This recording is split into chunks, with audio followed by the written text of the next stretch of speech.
Awesome, awesome. Who's there? Mark chapter 5. It's a story of faith.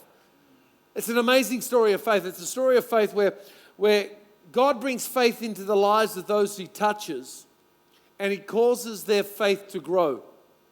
He builds faith. You know, we had a testimony in the 9 o'clock service of Cara saying that she was come from addictive personality, addicted to drugs, life's a mess, to meeting Jesus. Her life's transformed. She's married. She's got 2 kids. She runs our kids' church. And it's a story of how God just comes in and touches her life and just makes it so wonderful. And I love seeing that because it's a story that can happen to her, can happen to anyone, about how faith comes in. And in this story, we've got 2 people. We've got Giles, who's a leader of the synagogue. And then we've got this woman with the issue of blood. Totally different people. And in this room, we've got people from different personalities, different cultures, different nations, just different. You know, it's interesting when you sit around a table at graduation. I was talking to this lady that grew up in Sydney, in Mount Druitt area. It's like a social district area. It's it's like the Bronx, where that TV show The Bogans come from. They film it. And then there's other people that are born and bred on the northern beaches of Sydney and whatever. We just got different experiences of an upbringing. And it's like these 2 people here. One's a synagogue leader, probably ran a service, had a big family, was prominent. Everyone loved him. He was a leader. And then you have this woman, the woman with the issue of blood, who would have been an outcast. If you read Leviticus 15, 25 to 27, it talks about, you know, that if she touched someone, it would spread. Everyone else is unclean. So that she couldn't be near anyone because of the fact that she would affect people. So she was put to the side. So she was probably broke. If she was married, I'd say she'd probably be divorced because she's separated from society. She would have been picked up and separated from family. She would have been all alone. And here we've got these 2 different people. Jairus, rich, accepted, and has a family. And then we've got the woman with the issue of blood who was poor, who was an outcast, and who would have been all alone. But both of them had a natural need. They needed healing. They needed Jesus. And it's like the 12-year-old girl and this woman with the issue of blood, unawarely, their souls meet in a hardship. And they meet, and Jesus comes along, and He heals them. And He does something wonderful. He gives them life. And that's the thing about us with our faith. When we meet Jesus, Jesus doesn't make you just exist in life. He gives you faith so that you can enjoy life and enjoy it with Him and use your skills. And it's a massive scripture, passage, because Jairus is, in Luke's version, it says that it's his only daughter. And she's approximately 12 years old. And for Jairus, the joy of his life is probably his only daughter. And her life was about to be removed. So he's desperate. He's hungry for healing. He wants something in life. He was beyond natural help. He needed a miracle. And in these hardships, Jairus' daughter and this woman with the issue of blood meet. And it's a story about how God brings faith into the lives of those He touches. As I said, and it causes our faith to grow. And I want you to get that. That's what this story is all about. God brings faith into the lives He touches. He'll bring faith into your life as you touch Him. But He'll cause your faith to grow. Not settle, but to grow, to increase. Because you'll hear things, you'll see things, you'll believe things, you'll experience things. And all that is doing is stirring more and more faith in your life. I was brought up by my dad, who Dad said, always exercise your faith. Because when you exercise your faith, you get a light that grows brighter and brighter. It's like from heaven, Dad sees this red, our Heavenly Father sees this red glow that's burning because we're exercising our faith. And you might be in a situation now where you need faith. It could be a healing, where you need healing, where you need to exercise that faith. Switch it on. It doesn't come naturally. You've got to switch it on. It might be a relationship issue. It might be a work issue, a financial issue, where you feel like, oh, I'm just getting beaten up. Who has those times when you feel like you're getting beaten up? I have those times, and you got a car issue, and then you get another car issue, and then you get some other issue. It seems to have. But I feel like sometimes you just got to stand against that. You know, I'm going to believe in faith. These things aren't going to derail me. They're going to make me get closer to God because you press in. And I always have this God assurance that everything's going to work out. Even in the midst of any trouble, you have this God assurance. My son was talking to his mate, Malachi, the other day. Malachi got his wallet stolen, and $600 was taken out of his bank. You know, they went to all different taps and they took, and Malachi was distraught. And Jonah says, well, have you been tithing? He goes, no. And he says, well, you haven't got God insurance, because God insurance protects the devourer. And if you had that, you wouldn't have had it stolen. And I love that. That's a little bit about faith that builds in our lives. If we go to verse 21 and we start this story, verse 21 says, Jesus got in the boat again and went back to the other side of the lake, where a large crowd gathered around him to see. So Jesus gets into the boat after he just heals the most dysfunctional man in the Bible. The man that was full of demons, the man that came running to Jesus that was cutting himself, lived in the cemetery. Jesus heals him. I love that. Jesus goes from one side of the lake just to heal one man, to put life back into him. Gets back in the boat, comes over here. As soon as he gets out of the boat, the crowd's around him again. They're pressing around him. And the leader of the synagogue, in verse 22, says, the leader of the local synagogue, whose name was Jairus, arrived. When he saw Jesus, he fell at his feet, pleading fervently with him. My little daughter is dying, he said. Please come and lay your hands on her, heal her so that she can live. Jesus went with him immediately, and all the people followed him, a crowd crowding around him. So Jesus says, yep, I'm coming. We don't know if he actually says it, but his actions, he steps. And the crowd's coming around him. And I look at this and I think Jairus is not a follower. Jairus is a leader. Jairus, Jairus is not known to be friendly towards Jesus. He probably heard about him, heard about his touch, how he's healing people, but didn't know him that well. And Jesus, to him, was the outsider, and to everyone else, Jairus was the leader. He was the leader of the local synagogue. He probably runs Sunday services.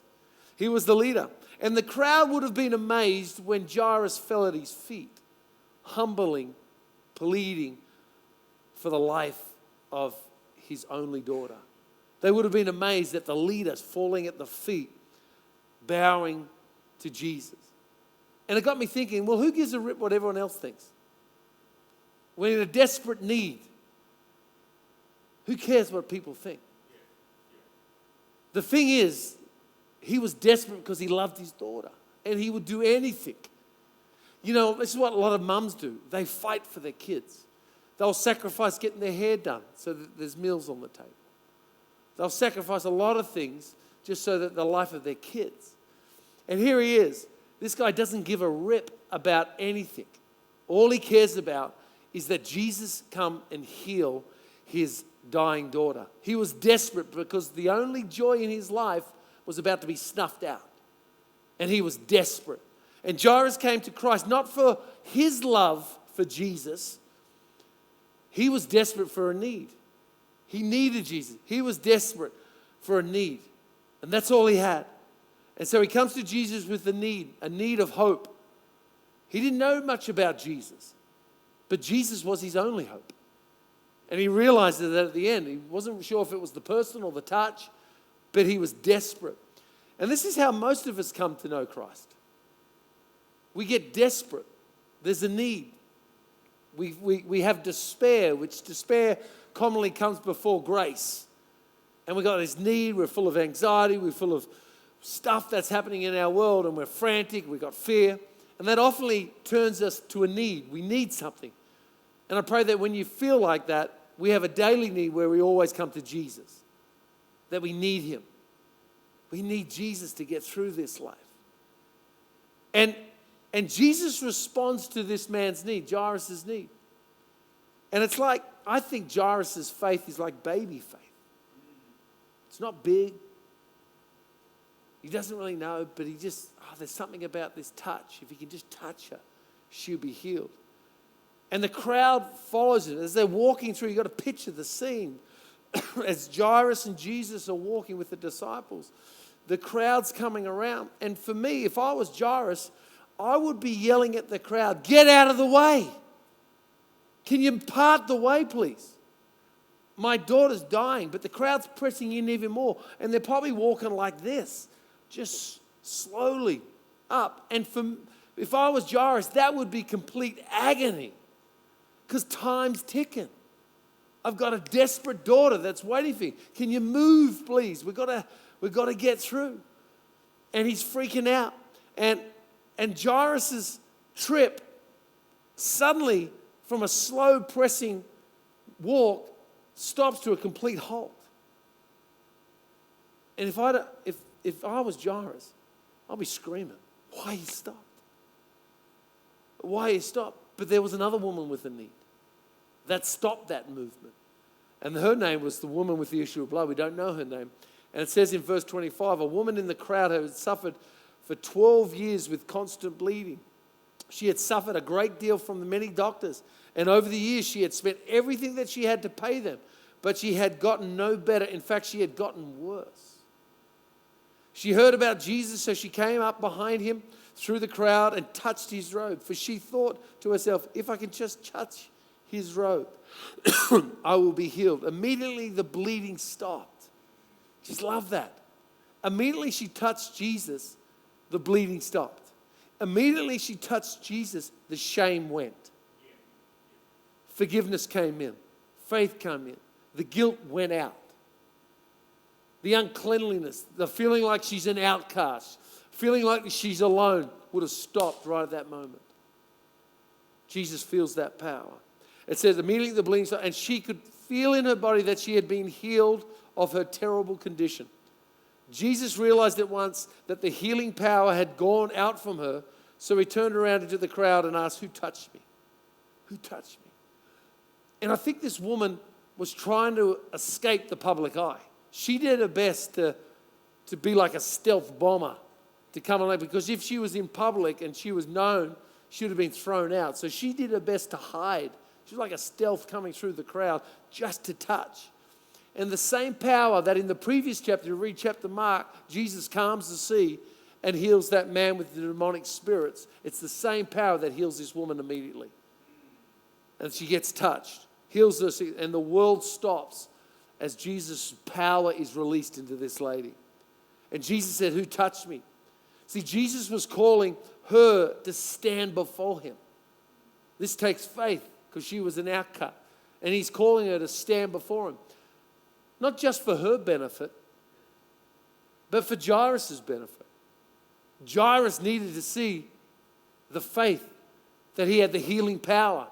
And when he saw this woman healed, I believe faith would have built inside of him to a new level where if he heals her, he can heal my daughter. And my expectation of my daughter living has grown so much higher. But it's also Jesus calling us for us, so that our faith builds. When we read this, it's a story of how our faith can grow, where God's building our faith to a whole new level. And her faith was just in a magical touch. It wasn't in a person. It was in a touch. The fame of Jesus was spreading was not really about Jesus. It was about his magical touch. They actually had more faith in his touch than in the person. And Jesus sort of answers her uninformed, superstitious faith. Her faith, though it was little, was real. And it meant something. And it's like our faith today. It sort of shows that if your faith is small, God can touch it. He can make that grow to a whole new level. It's encouraging. I see it because sometimes I feel like, if my faith is wandering or feeling a bit weak, and I hear this, my faith can go to a whole new level. I can get excited about it because it's happened to someone else. And this woman wanted healing, but she wasn't really caring about the healer. She was after a touch. She didn't care too much about Jesus. She just wanted the healing. And that's how we come to Jesus sometimes. We come because we've got a problem. We don't know too much about the Jesus thing, but can someone please help me in this situation? Can you please help me in this physical thing? Can you help me with my emotional breakdown? Or can you help me with my marriage? Can you help me with my kids? Can you help me with something? And they're more focused not on Jesus, but on getting the answer. But Jesus still answers it. Though it's weak faith, Jesus answers it. He says, who touched my robe? Augustine says, the flesh presses, but faith touches. He says, like in a sea of a million hands that are raised, Jesus sees the one hand that's raised in faith. It's like that red light that my dad always talked about. When your hand's raised in faith, God sees it and says, how can I do that? Let me do something powerful in his life. It was your faith. It wasn't a magic touch, Jesus is saying to this woman. It wasn't superstitious. It wasn't a touch. It was your faith that healed you. And we all get sick. We all get sick in sometimes, but we all need to have faith. And I feel like this woman represents all of us, because all of us are sick and we need Jesus. Some of us have spent all our cash on remedies and stuff trying to get better, but in the end, we need Jesus. And she touched him by faith that day. And so I'll ask you, don't fear. Don't fear that he won't respond when you reach out for him. Don't fear that you don't know enough. The only thing that you should fear is that you'll let the opportunity pass you by without reaching out for him. When Jesus passes by, when Jesus is in the house, reach out for him. Never let that opportunity go. Reach out for him. And Jairus' faith is increasing after seeing this woman being healed. His faith would start building and bubbling. It says in verse 35, while he was still speaking to her, messages around from her home, the home of Giles, the leader of the synagogue. They told him, your daughter is dead. There's no use troubling the teacher anymore. So while Jairus' faith is bubbling, getting excited, suddenly there's a messenger that comes in and says, hey, don't trouble him anymore. Your daughter is dead. Imagine the emotion that would go through a father that hearing that your daughter's dead, the only joy of your life, your only daughter has just died. Your faith was building, now it feels like it was all squashed. Your faith just goes. Your hope just goes. There's no point. But I love how Jesus responds. He immediately responds in verse 36 because Jesus overheard them and said to Jairus, don't be afraid. Just have faith. I love how Jesus is always quick to restore faith. And it could be like us. There's something happening in our world where our faith is being dropped.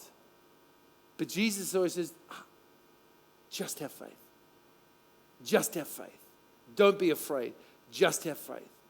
And this is so important because Jairus starts off with this wishful belief that he will be healed. His daughter will be healed. He goes to Jesus because he wants healing. He goes to him for healing. And during the journey, his faith expands because he sees this woman being healed. And he's feeling on top of the world. And then suddenly hear the bad news that his daughter is dead. But Jesus is saying, listen, when you came to me, I asked you to believe in for healing. And I've asked you to keep believing. But I'm not asking you to believe for healing anymore. I'm asking you to believe in for a resurrection. See, it's one thing to believe in faith for healing. I'll tell you what, it's a different thing to believe for resurrection.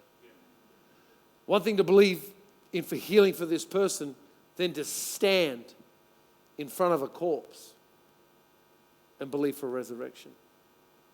I've been in this position in the Philippines when I was 6 months saved. I didn't know anything, really. And I got asked to preach at this, which I didn't know. I was just asked to preach in an afternoon service. I found out it was a funeral service of a 16-year-old boy that committed suicide. It was an open casket. He hung himself To this day, I can still see his face with this big red, this mark around his neck. He was 16 because he had a fight with his girlfriend. And he committed suicide. And I went into this room, and all it was all the parents were around the coffin in the middle. And then I had to walk through all these kids to get to the room. The kids were outside and the parents were all inside. And I've walked in there, and there's this coffin. I thought I was there to preach a Sunday message. And I had to try and preach a funeral service. And here I am, 6 months old, as a Christian, don't know anything. But I decided to pray for life to come into his body. I went for it. I just had faith to believe. He was 4 days dead, and he stayed dead. Jesus didn't raise him up. But what happened? Preached the message. I think my interpreter was really good. The whole family came to Christ. The whole family came to Christ. I spent half the time praying over the people as they got saved. Because sometimes when you see life depart, you can understand that death from the body isn't real death. True death is separation from God. And as Christians, we realize that if we're separated from Christ, we're separated from eternal life. But if we're joined to Christ, we have eternal life. And so this belief that Jesus says to Giles is, I want you to believe for a resurrection. That's faith. That's faith building in there. He says, I want you to keep on believing. I'll get the keys as we come to a close. But in verse 38 it says, when they came to the home of the synagogue leader, Jesus saw such commotion and weeping and wailing. He went inside and asked, why all this commotion and weeping? The child isn't dead, she's only asleep. The crowd laughed at him, but he made them all leave. He took the girl's father and mother and his 3 disciples into the room where the girl was lying. I really love how Jesus gets rid of the professional mourners. He gets rid of the negative voices. He just removes them. He might love them. He says, I want you out of this house. I want you out of this zone because I need faith in here. I need faith. And for us, we occupy in our lives, we live better if we live full of faith. We live better if we're fully encouraged. We live better, we journey through life if we're fully filled with boldness. If you're not filled with boldness, you sort of walk around timid. But imagine your life if you lived 100% bold forever. How different would your life be? When you walk into a work meeting and you're full of bold, full of faith, and you're predicting great things to happen, it's a lot better than walking in feeling like you're defeated. What about your marriage? Always 100% encouraged. Even when hard times, we'll get through this. What about us with your children? Just, we'll get through it. 100% encouraged, 100% full of boldness all the time. It might not look that way now in reality. This is where the gap hurts. But if you have faith, we'll get through it. And I keep seeing we're going to get through it. I'm going to get through that healing. I'm going to get through that depression. I'm going to get through that emotion. I'm going to get through that anger. I'm going to get through that. You'll get through it if you can see the other side. And if you get around stories in church where you see someone that was broken to someone whole, your faith increases. Your faith gets bigger. It's built. And God always wants your faith to build. Never stop building faith. Never stop looking for the unseen. Never stop reaching out.